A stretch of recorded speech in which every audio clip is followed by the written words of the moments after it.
We've rebuilt this GSX-R750 and now we have to get it past its written off vehicle inspection. And if it actually passes the inspection, we're going to be able to list this for sale and take yet another step closer on our rebuilding cars until we get a Supercar Gold. That means we'll have more money to fix the S3 as well as the A3. But there could be one massive problem. What I originally bought it for crashed. Honestly, I think I overpaid, and that could cause us to actually lose money on this sale.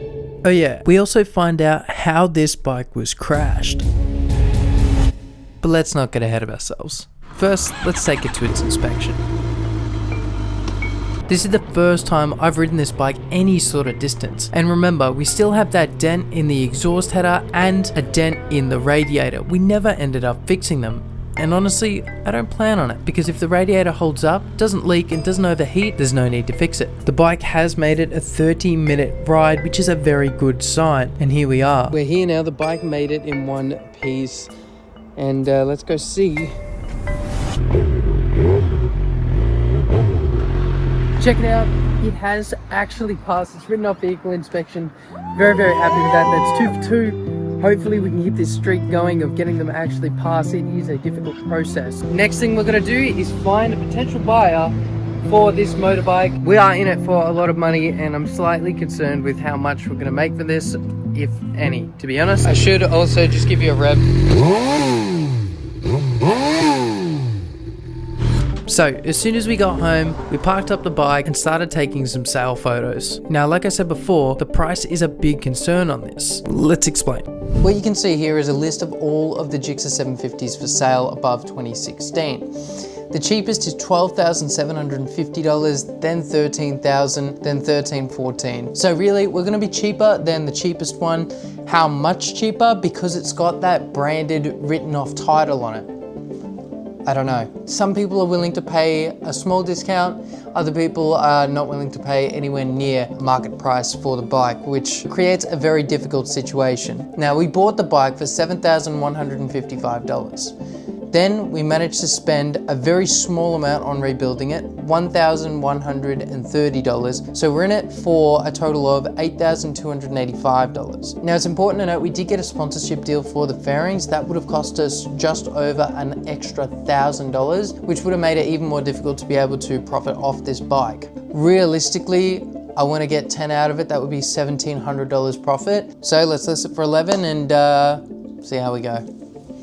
And this is what the listing ended up looking like. Honestly, I think the only saving grace in getting our price is that the fairings that we chose are a complete custom color that I wanted because I thought it looked cool. This is the only GSX-R750 that looks like this. Also put in the notes that there was a scrape on the engine cover, and I was messaging people about the damage on the radiator and the exhaust. I've just got back from the gym, I'm in a rush, and somebody's come to look at the GSX-R750. I'll be back. This could be it. Reluctantly, I let him ride the bike, despite there being no insurance on it. He left me with about $7,000 in cash and his mobile phone. I'm not in love with the idea, because if he does crash it, I'm the one that's out. But sometimes to get a sale, you have to do these things. Okay, he's coming back. Let's see. Okay, did he buy it? No.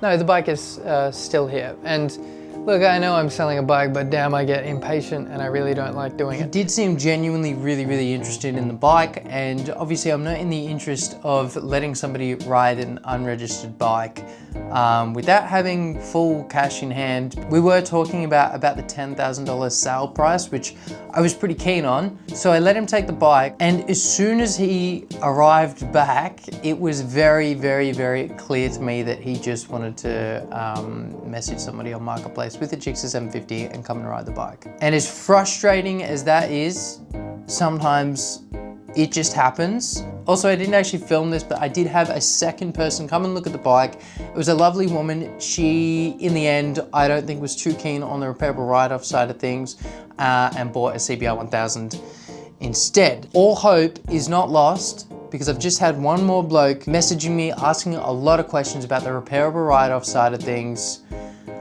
He's gonna come down and have a look at it, and if he likes it, he's gonna take it. Originally, I did buy this for myself, thinking I'd like to start riding motorbikes again, but with another one there, a car there, a car out the front, and with the MX-5 here, I decided it was best to sell this thing. I can't dawdle too much. He is actually here, so let's get rid of the bike and then talk about what we got for it. He took the bike, so we packed up all the little bits and pieces, and after a short wait for him to go get some cash, Doug Vargo to pass the time. If you guys haven't seen Doug Vargo, very good channel. He came back and picked it up with his mate in a ute. And just like that, they are gone, the bike is gone, and in its place, cold, hard cash. And we managed to sell the bike for $10,000. So $1,714, give or take, profit. And I'm gonna tell you why this is so good on my way to putting the money in the bank. One of the main reasons that I'm really happy is because when I bought a bunch of these projects at the same time, we bought the MX-5, we bought S3, we bought 2 motorbikes, and then we bought a car to fix the S3 that ended up becoming a project in itself. I wasn't sure I would have all the money to fix everything, but we managed to fix the MX-5 fully, we managed to fix the Gixxer fully, and we managed to buy all the parts for the ZX-400 that are still on the way. We got our bank account all the way down from our roughly $21,000 all the way down to $137. We really cut this very, very fine. And with this bit of cash going back into the bank, the rebuild account has tipped back over its $21,000, and we still have 3 projects. And between that money and the money that we've spent on the projects that we still have, we're taking an even closer step to getting a supercar. But it doesn't stop there, because we found the previous owner. I posted a reel about the GSX-R750. And then in the comments, I got this photo. Obviously, motorbike crashes are a little bit sensitive. You can come off pretty badly injured in a bike crash, but from the photo, I could see he was smiling and it looked to be straight after it happened. So I reached out and asked if they would jump on a quick call so I could tell you guys what happened. What were you thinking when you saw it?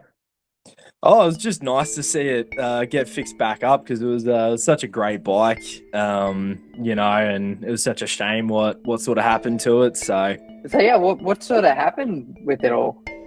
Yeah, so it was actually New Year's Day. I went out for a bit of a fun run with some of my mates. Pretty hot, tired, dehydrated, whatnot. I was cruising along the Montville range. Basically just looked out across the view, traveling probably about 90 in the 80 zone. Looked back to the road and realized I was pretty much into a corner. So slammed on the front brake, went through the other lane. Luckily there was nobody coming at me. Managed to get the speed down probably to only about 30k or so. Hit a big lump or something in the grass and it's just flung me straight off the top of the bike. Bike slid across the road and then just probably about 2-3 meters down off the side of the hill. And I've just ended up on the side of the road. Luckily I was wearing full leathers and boots and whatnot, so other than a couple bruises, like, I was completely fine. A couple mates helped me wrap some straps around and we literally dragged it up back to the road. And then I pretty much just rode it home from there because I was only about 20 minutes away from home. So there was a big dent in the radiator and there was a dent in the exhaust headers. Can you think of like what that sort of was? Yeah. So when it's come down the embankment, it's actually gotten stuck in, there were like some saplings or some smaller sort of stuff which sort of stopped it from going any further down the hill. So I'm assuming that's how the headers got damaged. Do you mind if I ask you the numbers? You don't have to like share anything. Obviously, yep. You don't want to, whatever. I bought the bike for $13,500. The fairings alone for the fairing kit OEM was, I think, nearly $8,000 just for the fairings to replace them. So, and there you go, answers to how this actually happened. And did you hear that? $8,000 just for fairings. Considering we've managed to fix this for just over $1,000, this was pretty damn lucky. Next up, we've got the A3 and the S3 to work. I'm gonna finally find a car for them. And until then, thank you very much for watching, and I'll see you in the next one.